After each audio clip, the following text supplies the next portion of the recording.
Perú está dividido entre el repudio y la admiración después de la muerte de Alberto Fujimori, quien es velado en el Museo de la Nación.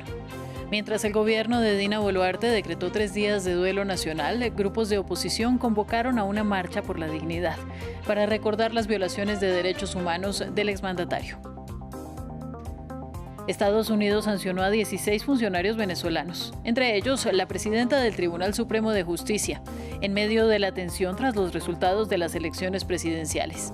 Venezuela ya reaccionó y lo calificó como un nuevo crimen de agresión contra el país. Tenemos reporte.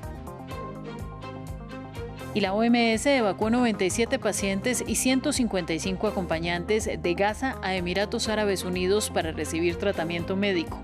Es la mayor operación de este tipo desde el inicio de la guerra en la Franja, donde además en las últimas horas el ejército israelí mató a 18 personas en una escuela de la UNRWA. 6 eran trabajadores de la agencia de la ONU. Mi nombre es Ángela Gómez. Estoy con ustedes para actualizar las noticias del mundo en France 24. Comenzamos. En Perú hay reacciones mixtas después de la muerte de Alberto Fujimori por cáncer a los 86 años, con su recién recuperada libertad en casos de corrupción y violación de los derechos humanos. El féretro del expresidente permanece en el Museo de la Nación, donde es velado. El gobierno de Dina Boluarte ya declaró un luto de 3 días por el exmandatario entre 1990 y el 2000. Pero opositores al fujimorismo convocaron a la fiesta de la dignidad esta semana para recordar sus crímenes. En las calles los peruanos reaccionaron a la muerte del político. Entre la controversia y el dolor, Perú reacciona a la muerte del expresidente Alberto Fujimori. El gobierno de Perú ha decretado 3 días de duelo este jueves. En las calles de Lima, los diarios reseñaron la noticia. Sus partidarios se congregaron afuera de su residencia para despedirle, algunos portando flores y mensajes de apoyo en pancartas. Yo me siento devastada, joven, porque yo lo conocí y él tenía, yo le pregunté, ingeniero, ¿qué usted haría con toda esta grave crisis? ¿Qué haría? Y él lo tenía, toda la solución lo tenía, porque su mente era brillante. Yo lo he visto brillante, he hablado con él todo. Amado y despreciado, la figura de Fujimori divide aún en la muerte a los peruanos. Sus críticos y detractores han convocado protestas para el viernes. Condenado a 25 años por violaciones de derechos humanos y corrupción, recibió un polémico indulto presidencial en 2017, pero no salió de la cárcel sino hasta diciembre de 2023, tras pasar 16 años tras las rejas. El gobierno de Japón también envió este jueves un mensaje de condolencia a su familia. Somos conscientes de que la familia del expresidente Fujimori anunció su muerte. Ofrecemos a su familia nuestras sinceras condolencias. Japón no puede olvidar especialmente el incidente de los rehenes en la residencia del embajador japonés en 1996, cuando el expresidente Fujimori y funcionarios del gobierno peruano se esforzaron por liberar a los rehenes sin ceder ante los terroristas. Gustavo Adriansen, presidente del Consejo de Ministros, dijo que el gobierno que dirige la presidenta Dina Boluarte habló con la familia para coordinar los actos fúnebres del exmandatario. El gobierno de Estados Unidos informó nuevas sanciones contra 16 funcionarios venezolanos, entre ellos la presidenta del Tribunal Supremo de Justicia. Dichas penalizaciones significan el bloqueo de propiedades y activos en territorio estadounidense. Venezuela ya reaccionó y calificó como un nuevo crimen de agresión las recientes sanciones. Los detalles con nuestro corresponsal en Washington, Cristóbal Vázquez. El Departamento del Tesoro y el Departamento de Estado impusieron sanciones a más de 16 personas afiliadas a Maduro, incluidos líderes del Consejo Nacional Electoral y el Tribunal Supremo de Justicia y la Asamblea Nacional afiliada a Maduro. Entre ellos están, por ejemplo, Fanny Beatriz Márquez Cordero, que es vicepresidenta del Tribunal Supremo de Justicia y miembro de la Cámara Electoral, y Malaquías Gil Rodríguez, que es juez y se desempeña como presidente de la Sala Político-Administrativa del Tribunal Supremo de Justicia. Según el gobierno de Estados Unidos, estos funcionarios impidieron el proceso electoral transparente y la publicación de resultados electorales precisos. Al mismo tiempo, el Departamento de Estado también ha tomado medidas para imponer nuevas restricciones de visa bajo la proclamación presidencial 9931 a funcionarios aliados a Maduro que han socavado, según el Departamento de Estado, el proceso electoral en Venezuela y son responsables de actos de represión. El Tesoro también anunció que ha sancionado a más de 140 funcionarios venezolanos por contribuir a la situación del país. Hasta la fecha, el Departamento de Estado ha identificado a casi 2.000 personas como potenciales sujetas a restricciones de visa bajo diversas autoridades, precisamente por el papel de socavar la democracia en Venezuela y participar en corrupción significativa o violar incluso derechos humanos del pueblo venezolano. En noticias de la guerra de Gaza, el ejército israelí mató a 18 personas en una escuela de la UNRWA, de las cuales 6 eran trabajadores de la organización. Según la ONU, con estas muertes asciende a 220 el número de sus empleados asesinados por Israel. Entre tanto, la Organización Mundial de la Salud dijo que había evacuado al menos a 97 pacientes y 155 acompañantes del enclave, y todos ellos fueron llevados a los Emiratos Árabes Unidos para recibir tratamiento médico. Es la mayor evacuación médica en Gaza desde octubre de 2023. La misión también facilitó la entrega de combustible para la campaña de vacunación contra la polio. Entre los pacientes había 45 niños y 52 adultos con una variedad de enfermedades que iban desde enfermedades de la sangre, cáncer, enfermedades cardiovasculares, anomalías congénitas, afecciones del oído, enfermedades endocrinas, afecciones oculares, trastornos inmunológicos, enfermedades hepáticas, enfermedades renales, afecciones de la piel y, por supuesto, traumatismos, muchos traumatismos. Pasamos a la guerra de Ucrania. 3 trabajadores del Comité Internacional de la Cruz Roja fallecieron y 2 más quedaron heridos por un ataque ruso sobre la región de Donetsk en la línea del frente. El presidente Volodymyr Zelensky dijo que las bombas cayeron sobre vehículos de la misión humanitaria marcados con el emblema de la Cruz Roja. Donetsk es parcialmente ocupada por las tropas rusas y objeto de constantes ofensivas. Por otro lado, soldados del Kremlin están respondiendo a la incursión en Kursk y dicen que han recuperado algunos territorios. Los rusos han iniciado acciones de contraofensiva. Tal y como hemos planeado en Ucrania, en cuanto a Belarus, hemos visto una acumulación de fuerzas. Lo hemos visto desde hace mucho tiempo. Este proceso está bajo control.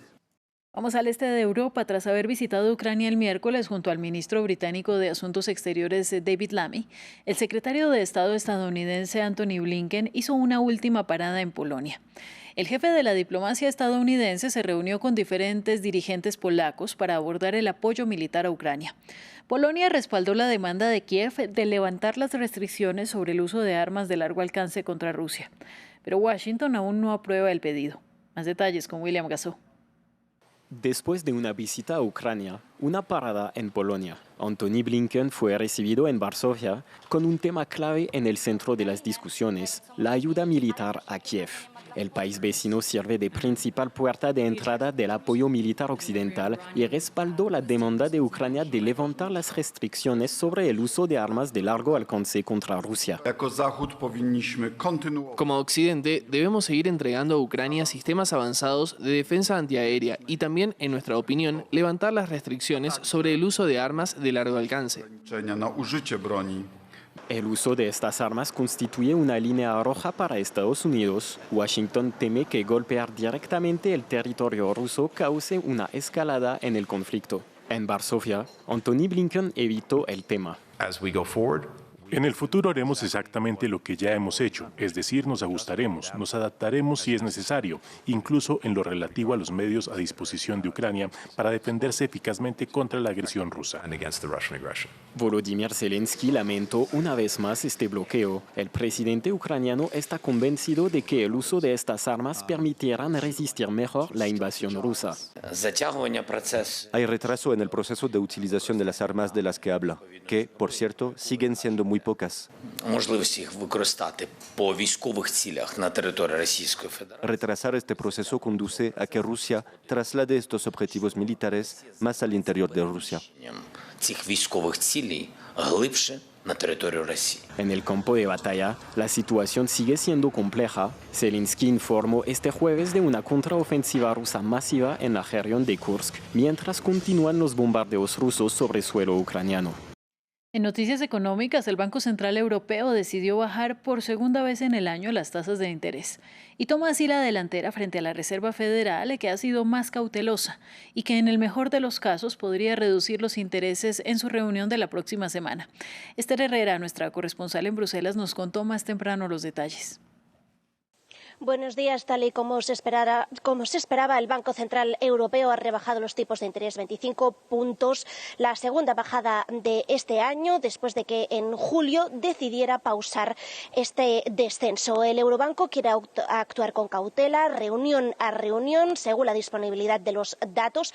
Ahora mismo hay buenas perspectivas en la inflación, pero el Eurobanco sobre todo toma esta decisión también con la vista puesta al débil crecimiento en la eurozona, que está siendo muchísimo más lento de lo inicialmente esperado. La reunión de hoy es además la primera que se produce justo de que a principios de agosto hubiese esta caída de las bolsas histórica que hizo temer lo peor en los mercados, y se produce además, tal y como comentabas, antes de que la Reserva Federal de Estados Unidos se reúna la semana que viene, con la esperanza de que también reduzca los tipos de interés. Aunque la inflación ahora mismo, la inflación de la eurozona está un poquito por encima del 2%, el objetivo del Eurobanco, las buenas perspectivas también por la caída del petróleo, que ahora mismo está a $70 el barril Brent, el precio de referencia.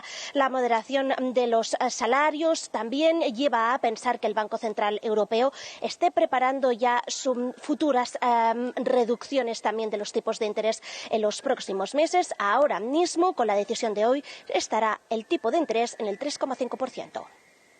Después de varios días, el Papa llega al final de la gira que ha realizado por Asia y Oceanía. Su última parada, Singapur, pone el punto final al viaje más largo que ha realizado el líder de la Iglesia Católica en su pontificado. Una gira que está llegando a su fin. El Papa Francisco ha encarado el viaje más largo de su pontificado, 12 días para un total de 45.000 kilómetros, a través de 4 países y 2 continentes. Indonesia, el país con la mayoría musulmana más grande del mundo, los recibía. Descubrimos que todos somos hermanos, todos peregrinos, todo en camino hacia Dios, más allá de lo que nos diferencia. En Papúa Nueva Guinea se adentró en la jungla. En Timor Oriental llegaba el baño de masas más poderoso. 600.000 personas se congregaban en la explanada de Tacitolú, y en el considerado país más católico del mundo adoptaba un discurso tan irónico como reivindicativo, apuntando a los poderes regionales. En algunas playas vienen los cocodrilos, a esos cocodrilos que quieren cambiarle la cultura, que quieren cambiarle la historia. Manténgase fieles y no se acerquen a esos cocodrilos porque muerden, y muerden mucho.